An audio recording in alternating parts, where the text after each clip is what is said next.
Dear students, in the last class we discussed about some important preparation methods of aryl halides. Today we are going to discuss about some different aspects of aryl halides and also let us know some important halogenated hydrocarbons. So when we discuss about aromatic halogen compounds, there are mainly two types of aromatic halogen compounds. One is nuclear halogenated aromatic hydrocarbons. Other one is side chain halogenated aromatic hydrocarbons. Here hydrocarbons means aromatic hydrocarbons. So what are nuclear and side chain halogenated aromatic hydrocarbons? An example for nuclear halogenated aromatic hydrocarbon is aryl halide C6H5X.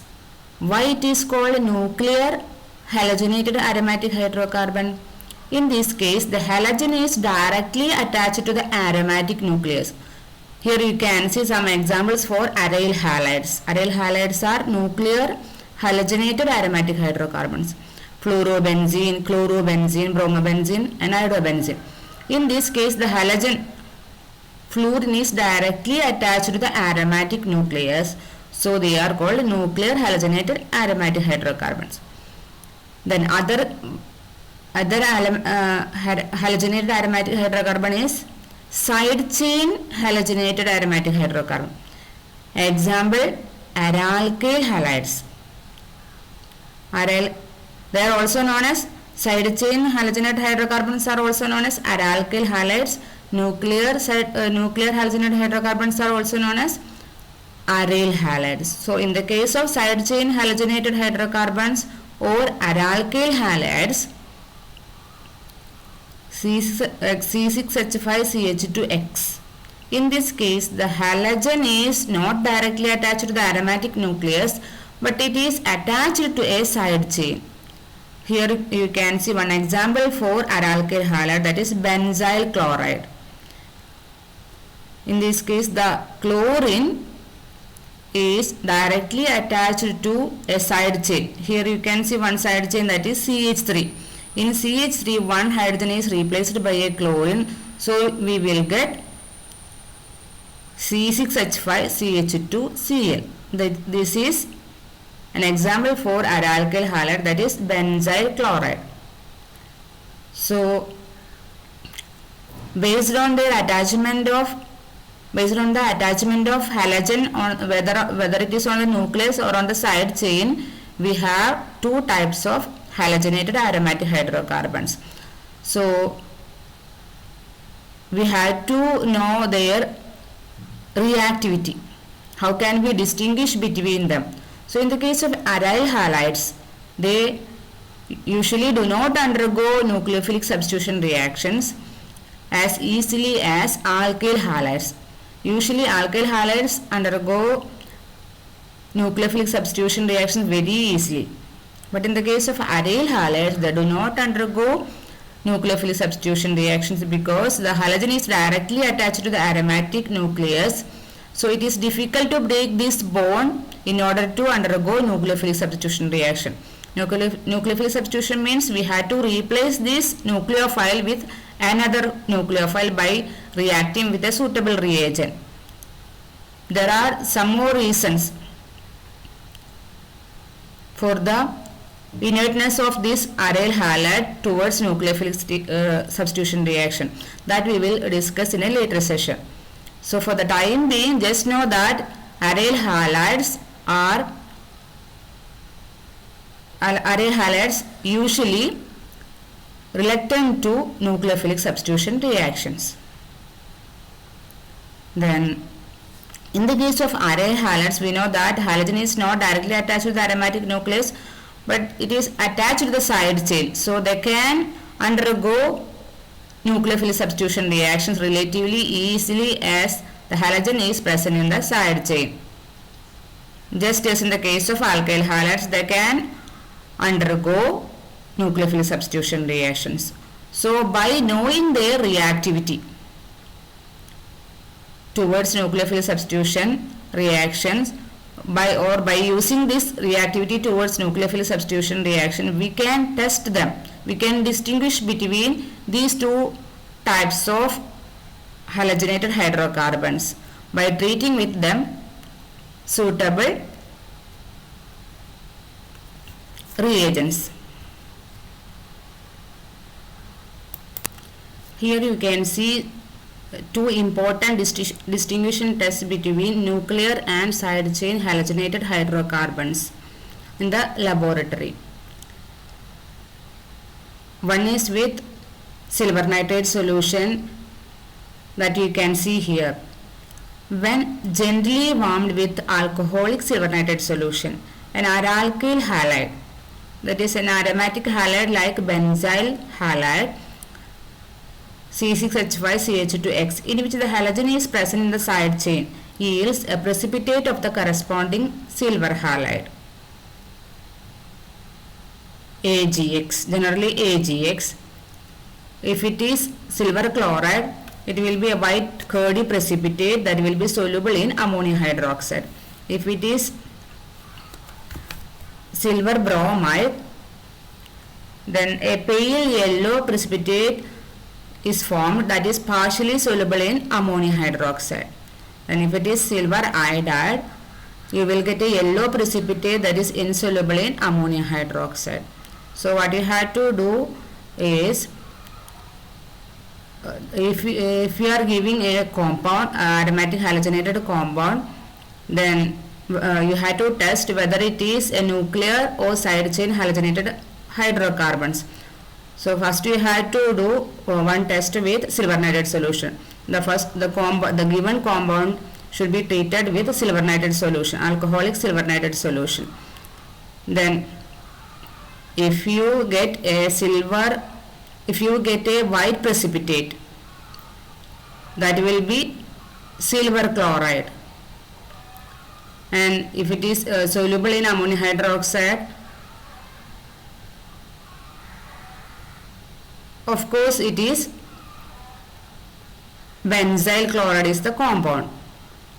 Then if you get a pale yellow precipitate and that is soluble in ammonium hydroxide, of course the given compound is benzyl bromide. Then if you get a yellow precipitate that is insoluble in ammonium hydroxide, that is the given compound is benzyl iodide. So you can confirm that the given compound is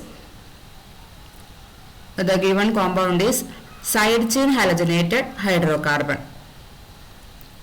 Here it is given the example for benzyl chloride, C6H5CH2Cl. First it will undergo dissociation and forming benzyl cation and chloride ion by SN1 reaction, because benzyl cation is very stable due to resonance. So always this reaction follows SN1 mechanism. SN1 mechanism includes the formation of a carbocation. You had to learn SN1 and SN2 all other mechanisms in a later session. Then the formed chloride ion will again react with silver nitrate solution. We will get white curdy precipitate. That is the indication of the side chain chlorine, then nitrate ion. But in the case of an aryl halide means the halogen is if the halogen is directly attached to the nucleus. For example, aryl halide like halobenzene, that does not react with alcoholic silver nitrate solution under similar conditions, and thus does not yield a precipitate of the corresponding silver halide.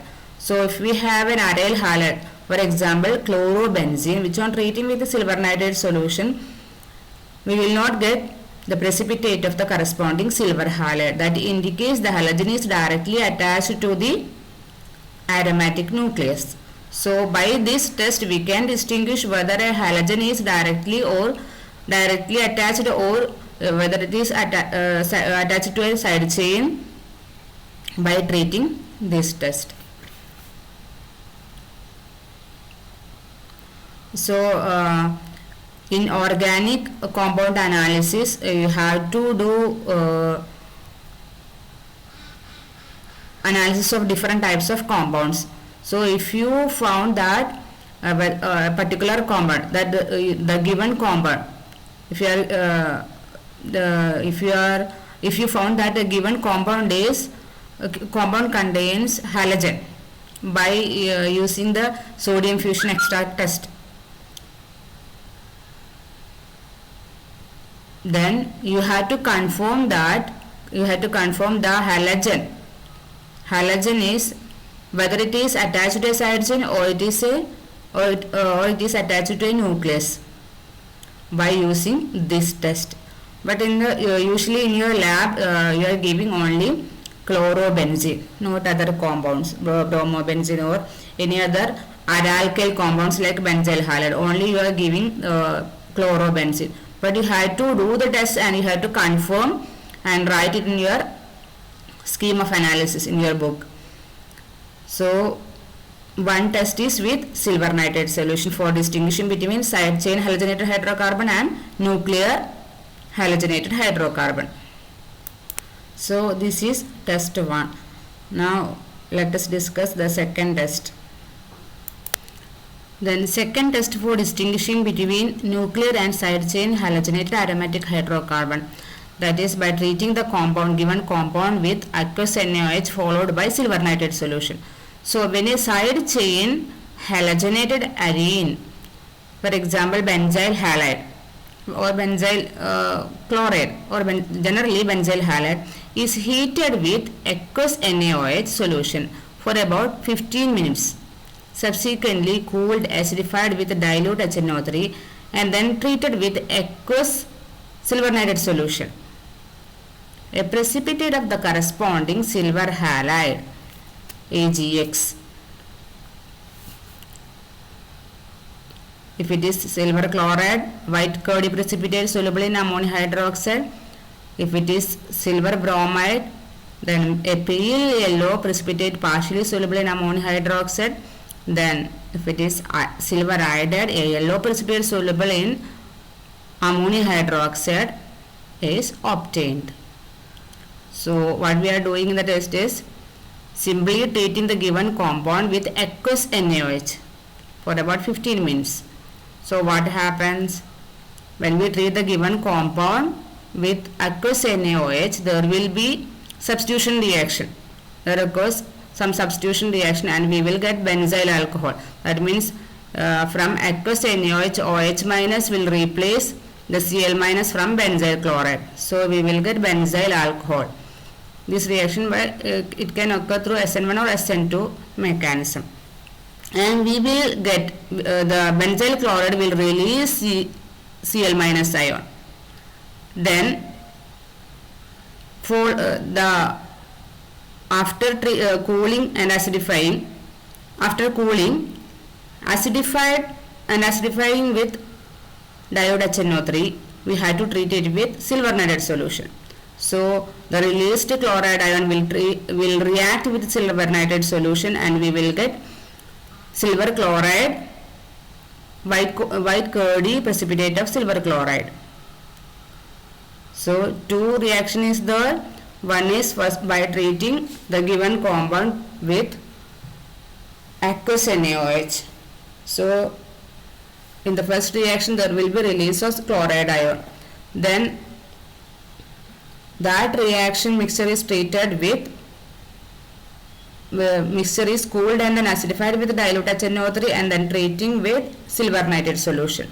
So we will get white curdy precipitate of silver chloride. But in the case of a nuclear halogenated arene, example an aryl halide like a halobenzene, does not react with aqueous alkali upon simple heating and hence does not yield the precipitate of the corresponding silver halide when subsequently treated with silver nitrate solution. So if the compound is nuclear halogenated arene, we will not get the corresponding precipitate of silver halide because no substitution occurs in the nuclear halogenated arene.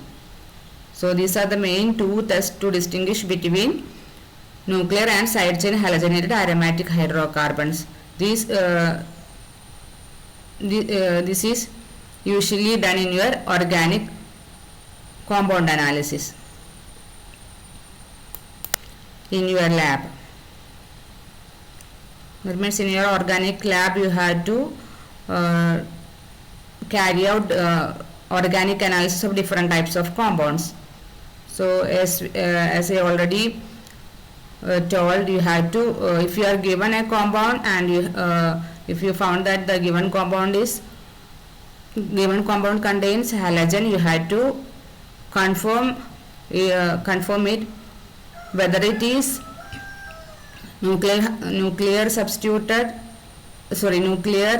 halogenated aromatic hydrocarbon or whether it is side chain halogenated aromatic hydrocarbon by conducting these two tests. Now let us know some uses of important halogenated hydrocarbons. First one is chloroform. Chloroform is chemically trichloromethane, CHCl3. The use of chloroform. We can use it as a solvent for fats, waxes, rubber, alkaloids, iodine and other substances. Then in the production of the freon refrigerant R22. Freon refrigerant R22 is chemically CHClF2. That means monochloro-difluoromethane is R22. This refrigerant is usually used in air conditioning systems for cooling effect. Refrigerant means chemical used for causing cooling. Freons means they are chlorofluorocarbons. We know that they are generally known as CFCs. They are chlorofluoro derivatives of methane and ethane. They are stable compounds and we can use it as we can use them as refrigerant in air conditioning systems, refrigerators, etc. So the one common refrigerant is R22 that we used in air conditioning systems. But now we stopped the use of R22 because it is a chlorofluorocarbon causing ozone depletion. Now we can use substitute for it, some other substitute for R22. Then another use is as a general anesthetic in surgery. Rarely. Earlier we used chloroform as an anesthetic, but as it is a chloro derivative, can cause some other harmful effect. Now we replace it by less toxic, safer anesthetics such as ether. Then as a laboratory reagent for testing primary amines. Then in preparative organic chemistry such as for the preparation of salicylaldehyde by Riemann-Tiemann reaction that you already learned your plus 2 classes. Riemann-Tiemann reaction and chloritol. Chloritol is a common CH3 twice CCl3 OH. It is used as a sedative. So for the preparation of this chloritol and salicylaldehyde, we can use chloroform as a starting material. Then as a preservative for anatomical specimen in laboratory. So these are the main use of chloroform. Now let us know some use of some other halogenated hydrocarbons. Second compound is iodoform. Triiodomethane is iodoform, CHI3. Iodoform CHI3 is used as an antiseptic. Its antiseptic properties being due to the liberation of free iodine rather than due to itself. However, due to its disagreeable smell, iodoform has been replaced almost completely by other formulations containing iodine. So we can use iodoform as an antiseptic mainly. Main use of iodoform is antiseptic, as an antiseptic. Then another compound is halothane. 1 bromo, 1 chloro, 2 trifluoroethane is halothane, also known as fructane, fluorothane or fluothane, freon 1,2,3-B1. This is the trade name for this compound, freon 1,2,3-B1. 1,2,3 means if the compound contains different types of halogen, fluorine, chlorine, bromine. 3 halogens are there, so the trade name is 1,2,3-B1. Then halothane is used as a non-inflammable inhalative anesthetic agent of very low toxicity. Then this compound is used as an anesthetic agent. This is having very low toxicity, so it is used as a anesthetic compound in for medical purpose. Then another compound, fourth one is freon 1,2. Difluoromethane is freon 1,2. 1,2 means if the compound contains fluorine and chlorine, the trade name is 1,2. Here you can see the 3 halogens are the fluorine, chlorine, bromine. So 1, 2, 3. Then it is one of the most common freons in industrial use. This is a refrigerant used in refrigerators and air conditioners, as an aerosol propellant in sprays, pesticides, perfumes, inhalant medicines, etc. So these are the use of some important halogenated hydrocarbons. Another important halogenated hydrocarbon compound is carbon tetrachloride, CCl4. It is used as a solvent for fats, waxes, resins, rubber, alkaloids, iodine and other substances, and also as a fire extinguisher under the name pyrin. You may have that pyrin is used as a fire extinguisher. So actually pyrin is CCl4, carbon tetrachloride. This is usually one of the important questions that asks in quiz competition. Pyrin. Then as a cleaning fluid and a degreasing agent in dry cleaning. So one of the important compounds used in dry cleaning is CCl4. And as a spot remover, you can use it as a you can use it for removing stains from the cloth or from other materials. In the manufacture of refrigerants and aerosol propellants like freon 1,2. So we can use it for the preparation of refrigerant freon 1,2. Even though there are some important uses for CCl4, there are some harmful effects that can caused by CCl4. CCl4 is a dangerous chemical and extremely harmful to health. The common effects of exposure to CCl4 are irritation of the eyes, giddiness in Malayalam, this talakarakam, then headache, nausea and vomiting. It can lead to an irregular heartbeat and cause permanent damage to nerve cells. It is suspected to cause liver cancer in humans. Then exposure to high levels of CCl4 can lead rapidly to stupor. Stupor means lack of some critical mental functioning. That means a level near to unconsciousness, that is stupor, or coma and eventually death. Like freon, CCl4 is also able to diffuse to the stratosphere and cause ozone depletion. Ozone is present in stratosphere, then CCl4 able to diffuse to the stratosphere and cause ozone depletion. The ozone holes thus produced allow the highly dangerous UV radiation from the sun to enter into the troposphere. So it can cause holes in the ozone layer. So UV rays can directly come into the troposphere. Exposure to UV radiations leads to aging of the skin, cataract. Cataract means in Malayalam thimiram. Sunburn, skin cancer, leukemia. Leukemia is blood cancer, then breast cancer, etc. in humans. So these are some harmful effects of CCl4.